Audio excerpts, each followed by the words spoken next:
Hey guys, it's Prince Rich with Rich Technology Group, and in today's video, we are going to answer the question, what is Voice over IP, or otherwise known as Voice over Internet Protocol?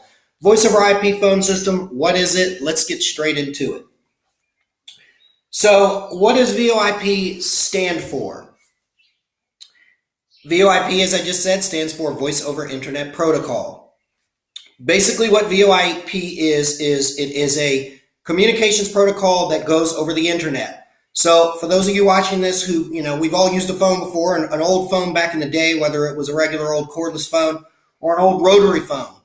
Those phones use what is called analog lines, or otherwise referred to as POTS lines, which stands for plain old telephone service. It goes over copper lines that you see that go overhead on the, the power lines, telephone poles, or it goes underground.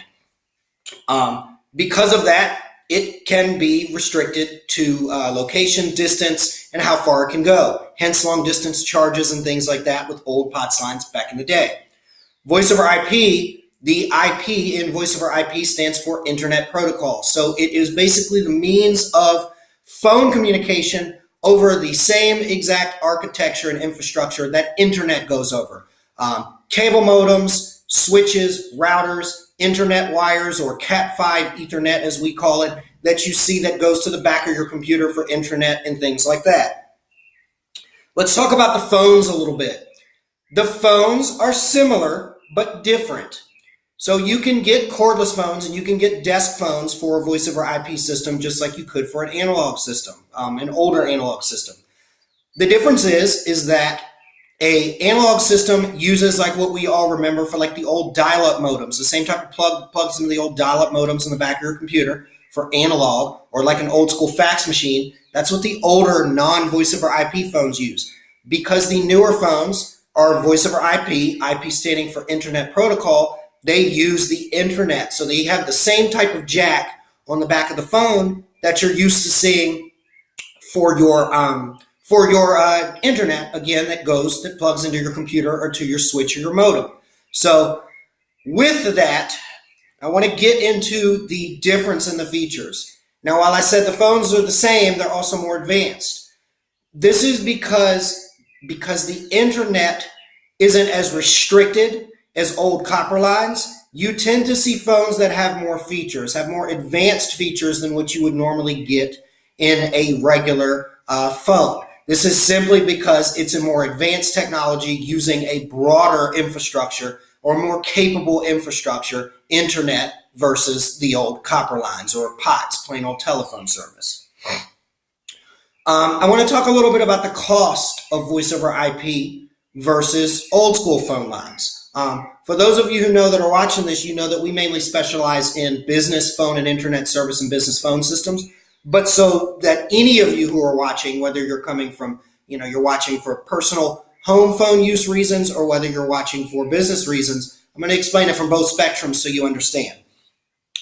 The cost is typically cheaper with voice over IP versus with regular POTS lines. Now, this is where it gets a little complicated, so try to follow me here and let me explain. POTS lines uses lines. Therefore, you are charged per line. So, for example, if in your office or your home, you have, we'll say, 2 phone lines, you're paying your phone service provider, you're paying them whatever their, POTS lines per line service charge is times X amount of however many lines you have per month. So in this case, we'll say the average analog POTS lines, because we're a dealer for those carriers too, usually averages around like $32 a month per line. So if you've got 2 lines in your home, then you're paying $32 times 2 plus taxes. Voice over IP works differently and has a huge cost savings.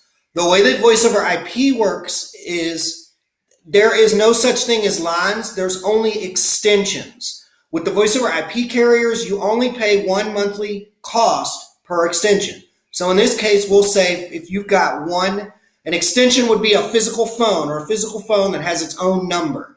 So in this case, we'll say you've got 1 phone in your home, okay?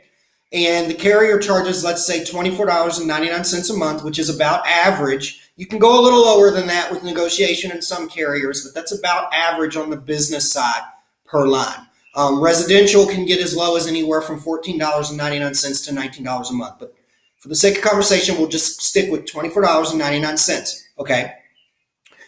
So you've got the one phone, but you want two lines. The way that voice over IP works is you have as many lines as your phone supports. I'm going to say that one more time, and then we're going to elaborate a bit so you guys can follow me. The way that voice over IP works is you have as many incoming and outgoing phone lines as the phone that you own supports. So we'll use a phone that I own for that example. For my one extension through Vonage Business, I pay $24.99 a month for that one extension. But I own a Polycom VVX Model 300, which is a 6-line voice over IP Polycom IP phone.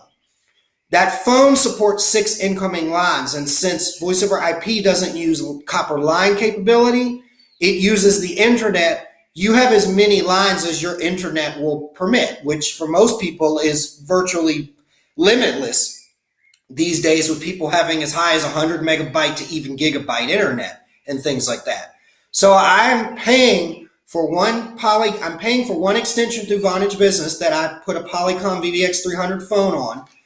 I'm paying $24.99 per month before taxes for that one phone, and I have 6 incoming and outgoing lines. I can have 6 people on the phone, or I could have 3 people on the phone and 3 people on hold, 1 person on the phone and 5 people on hold, whatever it may be. If you were to take that in comparison with regular analog service, you would literally pay 6 to have 6-line capability, like we discussed before. Going back to the average number of $32 a month for POTS analog lines, you would pay 6 times $32.99 a month before taxes. So there's a huge savings for residential users and commercial users for voice over IP versus POTS lines. Going back to what is voice over IP, this isn't really a sales pitch. This is to get you to understand the utilization of the internet and leaving the old way of using copper phone lines above ground or underground. It utilizes the internet, which is interconnected and which is virtually limitless and not limited by boundary. So the savings is huge in that regard. I want to talk about some practical uses in the real world for voice over IP on personal and on the business side. One use that I've seen a lot, and even was used with my family. My brother used it when he was in the Marine Corps, and he was stationed in where was he stationed at? He was stationed in Japan and Afghanistan for a while. He had a Vonage, not a Vonage Business. It was a regular Vonage personal residential phone line that he paid, I think, like $19 a month for. The phone allowed him to be able to not only have one, give him 2 lines, because he had a 2-line cordless phone, I believe. It not only gave him the ability to have 2 lines, it gave him the ability to take the phone anywhere and plug it to, into the internet in Afghanistan or into the internet in Japan and call back home to our 804 area code just like he was back at home. We could also call him without any long distance charges just like we were back at home. So that is the other nice thing about voice over IP, is because the internet is everywhere. Your phone has the ability to reach everywhere because it utilizes the same architecture that the internet uses. Another practical use is reduced international calling. For residential home users and for businesses that make a lot of calls internationally, whether it be for personal or for commerce reasons, voice over IP is always the best bet, because voice over IP, it doesn't have the same shared, I guess we'll say, antenna or infrastructure costs that regular analog POTS lines have to pay to other carriers by allowing you to contact into foreign territory and so to speak lease their equipment for however many minutes or hours you're talking. It's using the internet. Yes, it is using some foreign architecture to some degree, but not to the extent of old analog lines. So I guess the short way to put it is voice over IP doesn't get taxed as bad by other foreign carriers or other foreign interests when it's used to call into countries overseas and things like that. So when I say lower cost for international calling, we're talking significantly lower. Whereas with a Verizon or AT&T, you might pay, say, 35, as high as 35 to 65 cents per minute to talk to somebody in Mexico or Japan or China or whatever it may be. Typically what I've seen, because I've worked with all the carriers, on the business side, what I've seen, so we can only assume on the residential side it should be cheaper, because naturally, typically, business services, internet and phone are typically higher for businesses because they're for profit, whereas home users are not for profit. It's just for personal use or pleasure. So that being said, I have seen international rates be as low as 6 cents to, I think the highest I've ever seen was somewhere in the range of like 11 to 12 cents per minute, which is a tremendous savings. Things to be aware of when considering voice over IP. Bandwidth. Bandwidth is a big thing. A good rule of thumb that you could use is, or the good rule of thumb that I was usually taught back in the day when I first got into telecommunications, is you typically want approximately 200 kilobits of internet per phone that you have in the office. So if you have 10 phones, you need to times 10 times 200 kilobytes, and then divide that by however many megabytes you have in your office. To give you guys an idea, 1,024 kilobytes equals 1 megabyte. So it's quite a bit. It doesn't take much internet to be able to run a voice over IP phone system, even if you've got multiple phones. Another thing that I want to throw out there for those of you considering voice over IP, especially for business, your phones are always as good as your network, or as good your phone quality, like how good people sound on the phone, the stability of your call, the overall call quality, because that's a big question that I get asked about voice over IP. Your overall phone quality is as good as your network. Contrary to what people believe, when you hear people say, oh, voice over IP isn't stable, it doesn't work well, I will tell you, because I've worked in the industry for years and I've worked for most all the big carriers, when you have issues with a voice over IP phone system, whether it be drop calls, call breakup, static, the person can hear you but you can't hear them on the other end, or vice versa, 99%, I always joke and say 99.5% of the time, it's not the service provider, it's your network.